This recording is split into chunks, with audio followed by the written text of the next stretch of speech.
La communauté de communes Ambert-les-Froids-de-Forez aura l'honneur d'accueillir le peloton féminin du Tour de France le jeudi 31 juillet 2025. Pour le final, une épreuve entièrement puy-de-dômoise. Lors de la 6e étape, les cyclistes devront traverser 2 cols et sillonner à travers un territoire riche. Vous savez sûrement que l'étape se conclura dans la ville d'Ambert, mais les fans du Tour de France les plus observateurs auront sûrement remarqué que les cyclistes passeront par 7 communes du Livradois-Forez. Alors aujourd'hui, nous allons découvrir toutes les communes qui seront traversées par le Tour de France Femmes et donner à nos téléspectateurs quelques idées de ce qu'il y a à découvrir là-bas. Entre découvertes de paysages inspirants, d'édifices historiques, de producteurs et de spots culturels et sportifs, suivez-nous le long des routes du Forez.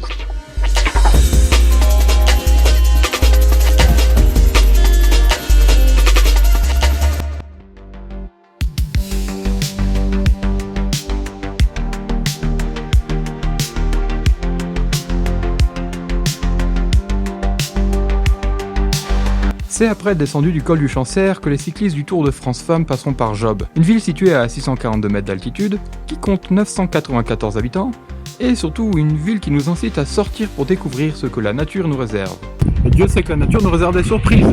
Et comme vous pouvez le voir à ce panneau avec des couleurs chatoyantes, la belle surprise de Job se trouve au parc des Mélèzes. Du coup, je vais m'y rendre car je devrais y rejoindre quelqu'un qui pourrait m'expliquer ce que signifient tous ces panneaux bleu clair, mais en attendant, laissez-moi vous en dire plus sur l'histoire de ce parc. Le parc des Mélèzes est un espace public de 24 hectares qui fait partie du site de Job, comptant plusieurs bâtiments, y compris le château des Mélèzes sur lequel nous reviendrons plus tard. Le site était à l'origine un sanatorium pour les soldats belges gazés de la Première Guerre mondiale, puis un préventorium pour dames tuberculeuses. Il devint avec le temps un aérium pour enfants, tandis que les bâtiments devinrent des maisons de retraite. Historiquement isolé par un imposant mur d'enceinte, le majestueux parc des Mélèzes devint alors municipal et s'ouvrit au public, retissant progressivement des liens avec le bourg. L'aérium fut arrêté en 1989, mais ce n'est pas pour autant que le parc perdit de son dynamisme. Justement, ce que je vous propose maintenant, c'est d'entrer dans le parc et de rencontrer 2 intervenantes de carton plein qui nous parleront de ce que font leur association.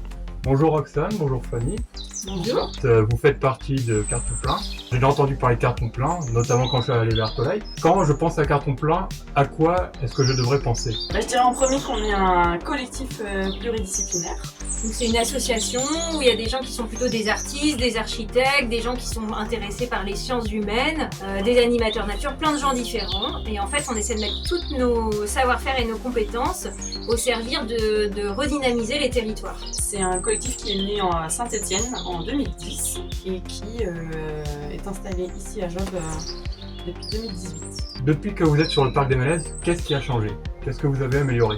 Alors déjà, il faut savoir qu'on est arrivé ici et on a découvert cette histoire un peu fantastique des grands lieux d'accueil social et sanitaire qu'il y avait partout dans la région, des colonies de vacances et ici un aérium. Alors on ne savait pas trop ce que c'était. C'est un lieu qui a été racheté en fait par l'État belge au sortir de la Première Guerre mondiale pour accueillir des soldats qui avaient été gazés pendant la Première Guerre mondiale. Donc ensuite, il y a eu un médecin qui a racheté pour en faire un sanatorium pour accueillir des femmes tuberculeuses. Et puis ensuite un aérium, donc c'est un lieu qui a accueilli pendant presque 50 ans des enfants malades et placés. Et les enfants vivaient sur place. Il y a eu jusqu'à 350 enfants et plus de 90 personnes qui travaillaient ici en permanence sur le lieu. Et donc quand on est arrivé là, on voulait en apprendre un peu plus sur le site.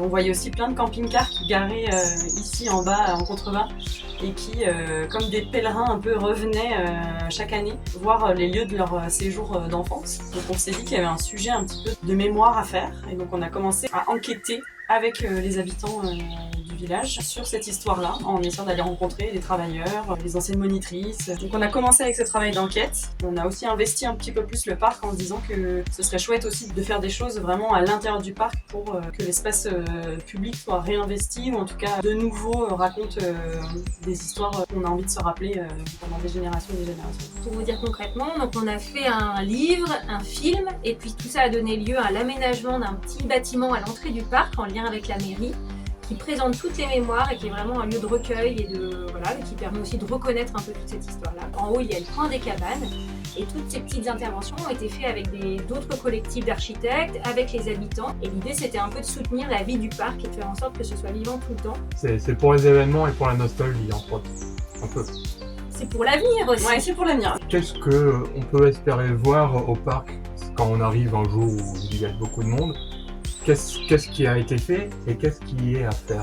Je dirais moi l'événement le plus marquant du parc c'est la fête patronale parce que chaque été, le premier week-end de septembre, il y a une immense fête qui rassemble tout le village ici. Il y a aussi plein d'activités, donc il y a un mini-golf par exemple, il y a une balade botanique, donc il y a aussi plein de choses à faire hors événementiel en fait. Il y a tout un petit circuit qui est indiqué, un circuit botanique pour aller repérer des espèces de plantes.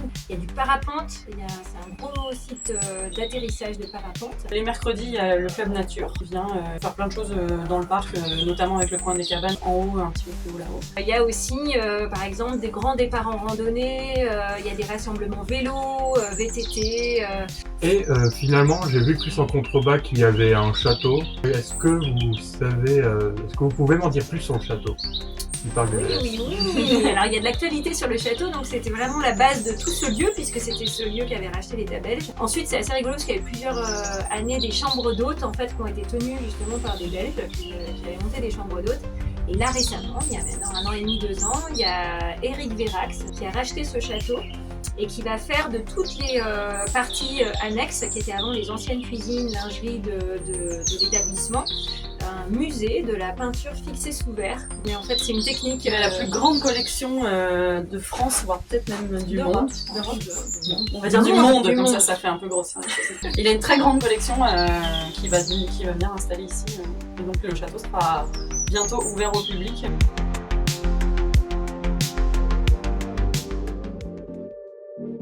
Tant qu'à prendre l'air, autant le faire dans une vallée luxuriante, et pour ça, il n'y a rien de mieux que la vallée du Fossat. Cette vallée est située sur une grande faille et fut remodelée pendant les différents épisodes glaciaires.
D'un ancien glacier qui, en se détachant, a arraché de la terre, a arraché de la matière. On s'occupe de ça, c'est vrai que ça fait un peu de gaffe.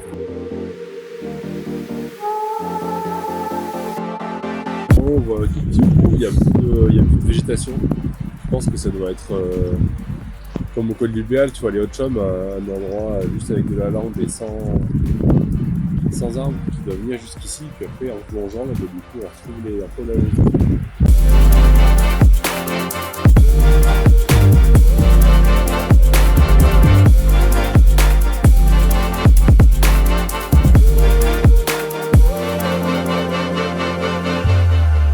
Mais maintenant que nous avons vu Job, vous vous attendez sûrement à ce qu'on finisse l'épisode avec la vue depuis un col. Seulement, la prochaine épreuve n'est pas un col, mais la côte de Valsivière, l'avant-dernière étape de notre voyage, le long des routes du Forez.